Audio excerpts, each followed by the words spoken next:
여러분 안녕하십니까? BTV 뉴스입니다. 먼저 이 시각 주요 뉴스입니다. 부산 동백전 캐시백률이 지난해와 같이 7%로 상향됩니다. 가맹점의 매출액별로 달리 지급되던 캐시백률은 그대로 유지됩니다.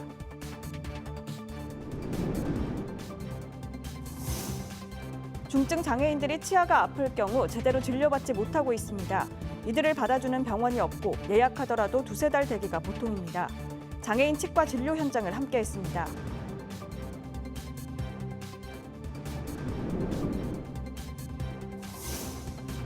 (2월과 3월의) 전국 출생아 수가 2만 명을 넘지 못한 가운데 부산의 1분기 합계 출산율은 0.68명으로 서울에 이어 전국 최하위를 기록했습니다.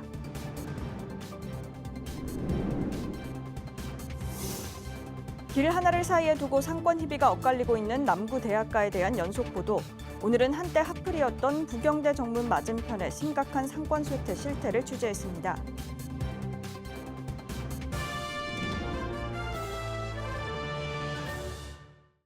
올해 부산의 지역 화폐인 동백전의 캐시백률은 국비 지원이 없어 5%로 지난해보다 2% 줄었는데요. 6월부터는 다시 7%로 상향 조정됩니다. 김석진 기자의 단독 보도입니다. 6월 1일부터 부산의 지역 화폐인 동백전 캐시백률이 상향됩니다. 연매출 10억 원 이하의 동백전 가맹점은 14만여 개로 7% 캐시백이 적용됩니다. 연매출 30억 원 이하는 현행대로 5%를, 30억 원을 초과하는 가맹점은 동백전 결제는 가능하지만 캐시백은 지급되지 않습니다. 부산시는 올해 1월 동백전 캐시백률을 7%에서 5%로 낮춘 바 있습니다. 국비 지원이 없었기 때문입니다. 하지만 이달 정부가 지역사랑 상품권 예산을 편성해 6월부터 상향 조정하게 된 겁니다. 이번에 부산시에 지원되는 국비는 128억 원입니다. 12, 500억 원을 합쳐 628억 원이 편성됩니다.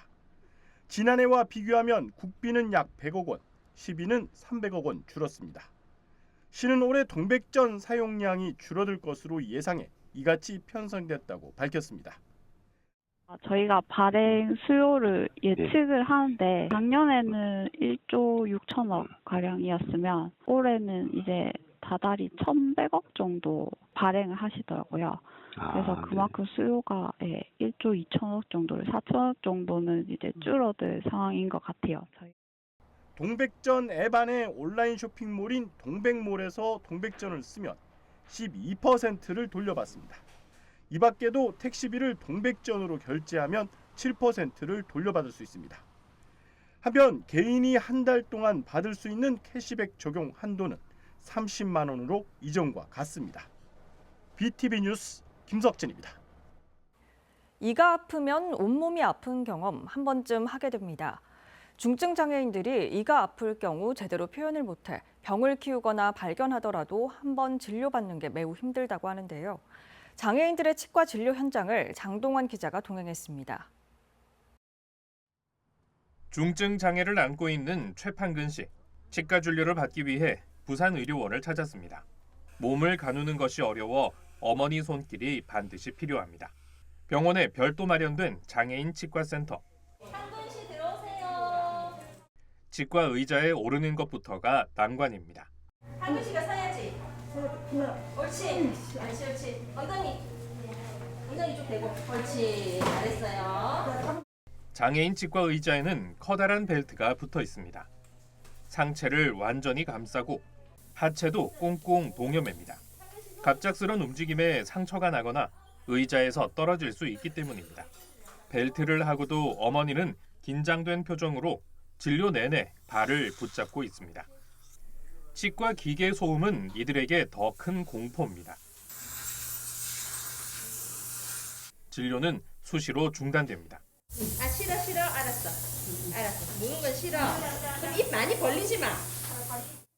판근 씨는 이날 진료를 위해 6개월 전 예약했습니다. 통증을 표현하지 못해 이가 아파도 보호자가 발견하는데 어려움이 있고 확인하더라도 짧아야 한 달, 두세 달은 기다려야 병원에 갈 수 있습니다. 우리 애들이 이빨이 아파도 끙끙 앓는 이상은 엄마가 모르지. 갑자기 아파서 접수를 해놔야 되기 때문에 접수 안 해놓고는 모르잖아. 접수를 하면 보통 한 달. 갑자기 아플 경우 별다른 방법이 없습니다. 진통제밖에 더 먹일 수 있습니까? 일반 병원에는 잘 안 받아줍니다. 우리가 사실은 데리고 들어가는 것도 힘이 들고 아이들아. 그나마 여기서는 이제 장에다 치과를 해놓은 게는 영웅만 바라보고 있는 거예요, 엄마들이. 부산에서 장애인이 진료받을 수 있는 치과는 부산대병원 장애인 구강진료센터와 부산의료원 장애인 치과센터 2곳뿐입니다. 가까운 동네 치과에선 중증 장애인 환자를 거부하기 일쑤입니다. 장애인을 위한 장비도 인력도 없기 때문입니다. 특히 다양한 장애 유형에 따른 대처법을 의사가 모르고 있기 때문입니다. 일단은 장비 시설도 너무 부족해요. 그러니까 전체 사진도 찍고 해야 되는데 휠체어 앉은 상태에서 애들 설 수가 없잖아요. 그럼 사진을 찍을 수가 없는 거예요, 전체로. 여러 가지 기구가 필요한 상황도 아닌데도 일단 장애인이라는 이유로 커팅을 먼저 당하는 거죠. 2023년 현재 전국 등록 장애인 수는 약 264만 명. 이 중 중증 장애인은 37%, 97만 8천 명이 넘습니다. 대한치과의사협회는 장애인이 구강검진을 받은 비율이 18.4%에 그치고 있다고 밝혔습니다. 치과 의료 사각지대에 놓여 있는 중증 장애인들. 이들은 물론 그 가족들의 고통과 불안은 계속되고 있습니다. BTV 뉴스 장동원입니다. 이렇게 치과 가기가 어려운 중증 장애인들은 한 복지관에서 한 달에 2번 진료받고 있습니다. 환경은 열악할 수밖에 없는데요. 하지만 이렇게라도 해야 더 큰 병을 막을 수 있는 게 현실입니다. 계속해서 장동원 기자가 취재했습니다. 부산 뇌병변 복지관입니다. 올해 초부터 이곳에선 치과에 가지 못하는 중증 장애인들이 진료를 받고 있습니다. 한 달에 2번 치과가 되는 교실. 치과 의자 대신 전동 휠체어가. 입안을 비추는 불빛은 선생님 이마에 붙은 작은 조명이 전부입니다. 여기선 복지사들이 치위생사입니다. 병원 문을 닫고 온 김권수 원장은 간단히 챙긴 도구들로 환자들을 진료합니다. 치석이 낀 환자, 1시간 가까이 꼼꼼히 스케일링합니다. 환자들이 소리에 민감해 전동기구는 사용할 수 없습니다. 한번 다물어 보세요. 그렇게 가만히 있으세요. 그렇게. 네. 입안에 고인 피는 복지사들이 받쳐든 세숫대야에 비워낼 수밖에 없습니다. 아프다는 표현도, 손발을 가눌 수도 없는 어린 환자는 더욱 조심스러울 수밖에 없습니다. 아니 안 할 거야. 괜찮아. 보기만 할 거야. 보기만 할 거예요. 의사가 의지할 수 있는 건 오로지 환자와 보호자의 협조뿐입니다.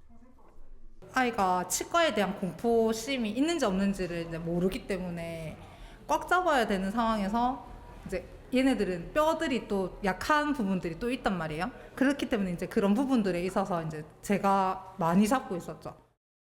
이곳에 오는 장애인 대부분은 일반 치과에서 수없이 퇴짜를 맞았습니다. 그 경험이 마음의 상처로 남았고 초기 진료를 포기하게 만들었습니다. 열악한 환경에서라도 진료받을 수밖에 없으면서도 장애인들에겐 가장 안정된 환경입니다. 이렇게라도 해야지 한 명이라도 더 볼 수 있는데, 근데 의료적 체어가 더 우리한테 불편할 수도 있는 부분이 있거든요. 이제 진짜 휠체어를 타고 있는 경우가 더 나올 수도 있고요. 치아에 막 이렇게 소리 나는 거 엄청 무서워해요. 그래서 그런 소리가 나지 않는으로 인해서 입을 잘 벌려요. 원시적으로 보이겠죠. 세숫대야 들고. 근데 이거 그 세팅을 하나 하기만 하게도 그 예산은 어마어마하고요. 복지관 진료에선 기본적인 구강 점검이 최우선입니다. 더 큰 질환으로 번지는 것을 막기 위해서입니다. 뺄 지경이 돼서야 가는 상황들이 자꾸 반복이 되고, 그러다 보니까 전신적인 건강이라든지 어떤 분들은 삼키는 기능도 좀 떨어져 있는데, 그 상태에서 음식 섭취라든지 영양 섭취가 더 어려워지고 간단한 치과 치료나 약으로 해결될 부분들이 입원을 해야 한다든지 아니면 전신적으로 건강에 생명의 위협을 느끼는 상황까지도 갈 수가 있거든요.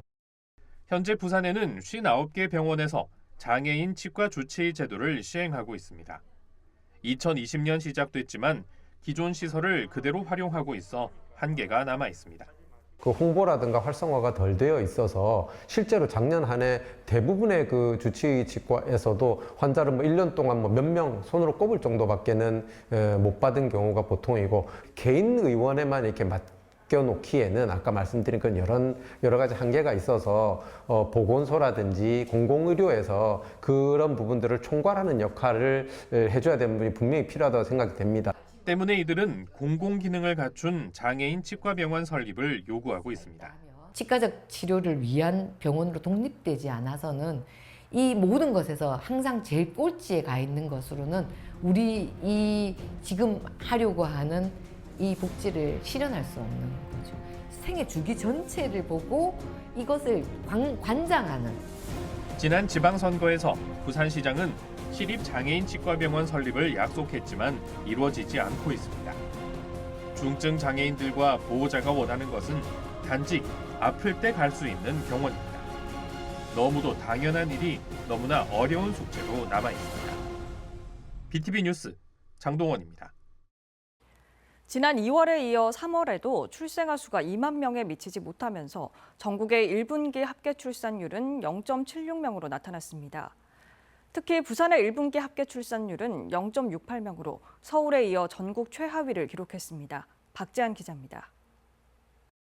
통계청이 발표한 3월 인구 동향에 따르면 지난 3월 출생아 수는 19,669명, 3월 기준 출생아 수가 2만 명을 밑돈 것은 이번이 처음입니다.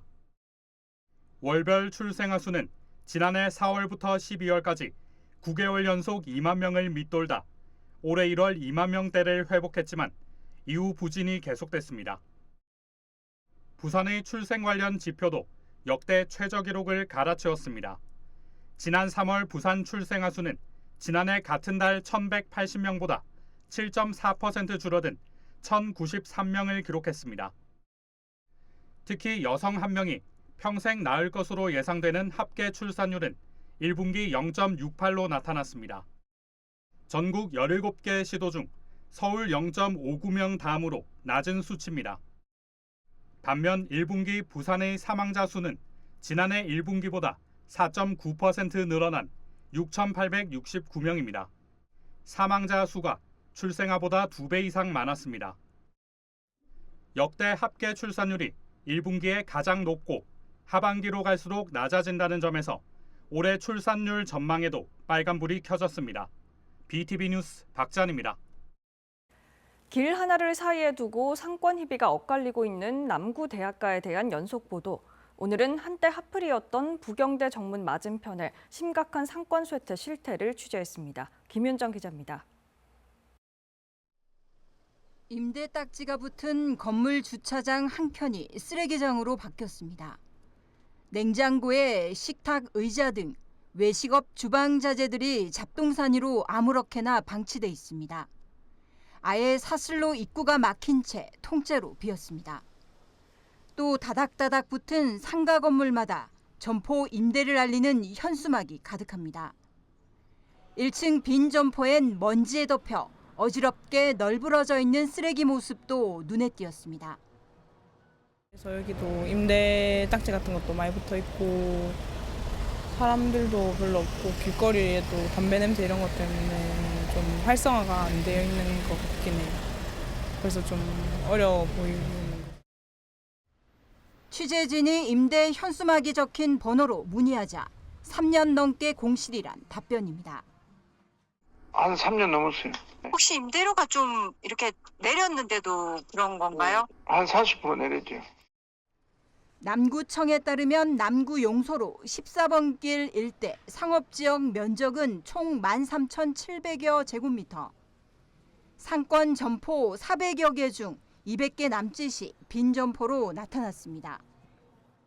저도 여기서 일하는데 상권 분석하라는 그 위에서 네, 워낙 매출이 많이 떨어지니까 그게 나왔는데 그래서 쭉 돌아보면서 사진을 찍어 보니까 다 그냥 다 임대 내놓고 이제 상권이 다 죽다 보니까 다른 데 이동을 하는 거죠. 아이들이 학생들이 놀 수 있는 데로 볼 수 있는 데로 다 이동을 해버리기 때문에. 전체 중 절반이 비어 심각한 실정입니다. 실제로 5층짜리 이 건물들이 3, 4년 동안 통째로 비어 있는 건물들이 있었습니다. 통째로 비어 있는 거 지금도 뭐 답답하기는 마찬가지지만은 그런 건물이 있었고 그런 건물도 요 근래에 이제 한두 개 점포가 들어왔기 때문에 빈 건물이 아닌데 정말 뭐 너무 답답한 그런 시간을 보내고 있지요, 지금도. 이에 임대인과 상인은 조합을 결성하고 관할 지자체도 상권을 살리기에 나섰고 다행히 부산시의 2025년 상권 활성화 사업 공모 선정으로 침체일로 대학로 상권 부활에 청신호가 켜졌습니다. 하지만 임대인과 상인들, 상권 변화를 위해 무엇을 어떻게 해야 할지 막막하기만 합니다. BTV 뉴스 김윤정입니다.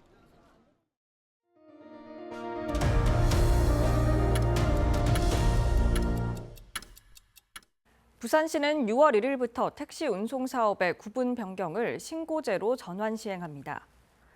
이번 조치는 수요에 비해 턱없이 부족했던 대형 택시의 증원을 허용하는 것으로 기존 40대에서 100대로 증원됩니다. 시는 오는 7월부터 김해공항과 부산역 해운대 방면의 1차로에서 중형 택시를 이용할 수 있도록 모범 전용 대기 차로를 이전하고 영도 방면의 대형 택시 대기 라인을 추가 배정했습니다. 제22대 국회가 출범한 가운데 부산의 시민사회단체가 부산의 현안과 관련된 입법을 촉구하는 기자회견을 열었습니다. 지방분권 균형발전 부산시민연대를 비롯한 부산의 시민사회단체 대표 20여 명은 22대 국회가 부산 글로벌 허브도시 특별법과 산업은행 부산 이전, 회사법원 설치 등 주요 법안을 조속히 입법 처리해 줄 것을 촉구했습니다. 이를 위해 여야는 빠른 시일 내 원구성을 완료하고 부산시와 의회 지역의 여야 국회의원들과 정치인들도 힘을 모아줄 것을 당부했습니다. 올해 케이블 TV 지역 채널에서는 지역 소멸 문제와 함께 지역을 살리기 위해 필요한 제도까지 살펴보고 있습니다. 케이블 TV 공동기획 지역회생 프로젝트 지역을 살려랍니다. 학생이 줄어 문을 닫고 있는 경남 도내학교의 현실과 지역의 노력까지 함께 짚어봅니다. LG 헬로비전 김수정 기자가 보도합니다. 학생이 꽉 찼던 교실 모습 이제 찾아보기 힘듭니다. 이 빨라지는 소멸의 시계 사실 멈출 수는 없죠. 지금 경남의 학교 풍경을 살펴봅니다. 그리고 사라지기 전에 잊히기 전에 애쓰고 있는 지역의 노력도 함께 조명합니다. 김해시 한림면 가산마을에 유일했던 학교. 한림초등학교 가산분교는 15년 전 졸업생 3명을 마지막으로 문을 닫았습니다. 한 반에 60명씩 6학급, 전교생 300명이 넘는 때도 있었습니다. 참 잘 나갈 때는 이 학교기만 운영 잘 될 때는 그거로 이랬는데 밤되면 뭐 그만 이러고 안 좋지. 이거 뭐 살리려고 해보이 되지도 안 하고 뭐 학생 수도 그거 하고 그러니까 뭐. 경상남도는 인구 절벽 앞에 바짝 서 있습니다. 2024년 경남의 초등학교 입학생은 2만 3천여 명. 지난해보다 약 3,400명이나 줄었습니다. 이렇게 가다간 오는 2026년이면 10,000명대 아래로 뚝 떨어집니다. 경남에서도 인구가 가장 적은 의령군. 이곳 화정면에만 무려 4개 초등학교가 있었습니다. 하지만 이제 하나, 화정초등학교만 남았습니다. 두 학년을 합쳐도 겨우 3명, 3학년과 4학년, 5학년과 6학년이 복식 학급으로 운영됩니다. 시골에 있는 작은 학교는 정말 위기에 봉착해 있습니다.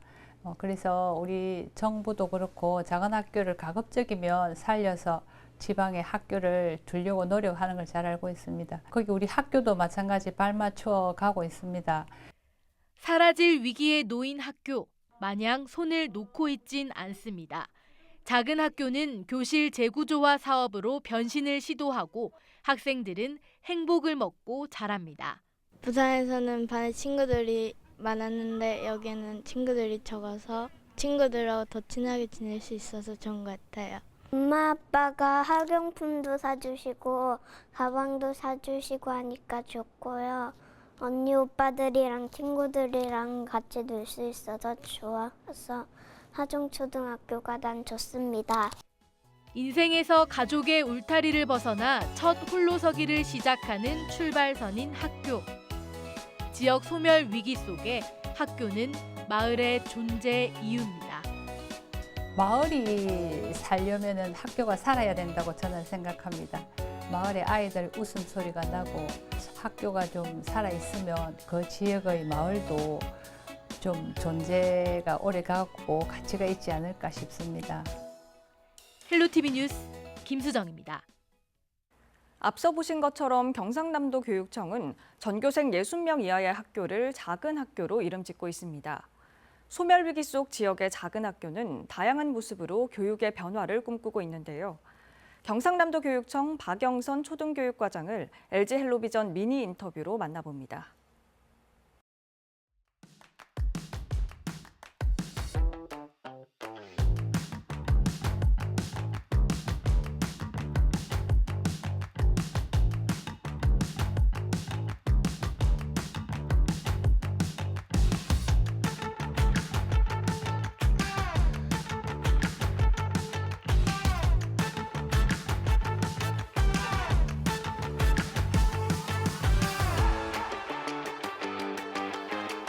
교육청과 도청과 또 지자체 그리고 LH가 임대주택도 짓고 정주 환경도 좀 개선하고 이렇게 해서 고성의 영호초등학교부터 남해의 상주초등학교까지 이렇게 시작을 해서 지금 10개 학교가 작은 학교 살리기 사업을 하고 있습니다. 이 학교들은 학생 수도 많이 늘어나고 또 그곳에 정주하고 있는 인구도 많이 늘어나는 그런 효과를 지금 가져오고 있습니다.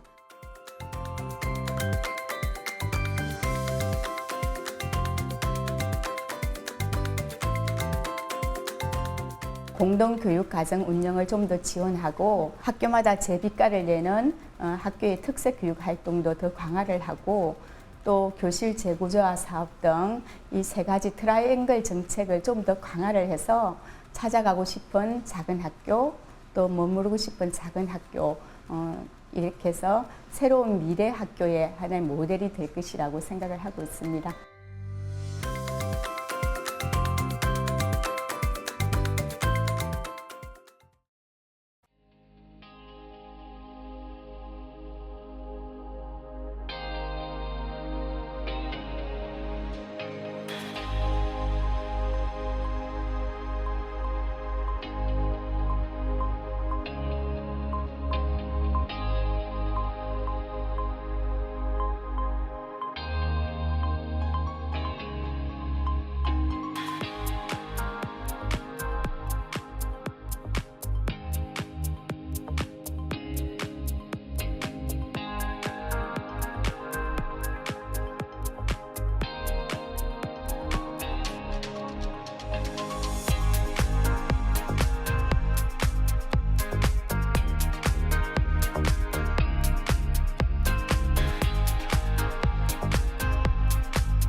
BTV 뉴스 마칩니다. 시청자에게 힘이 되는 뉴스로 다시 찾아뵙겠습니다. 고맙습니다.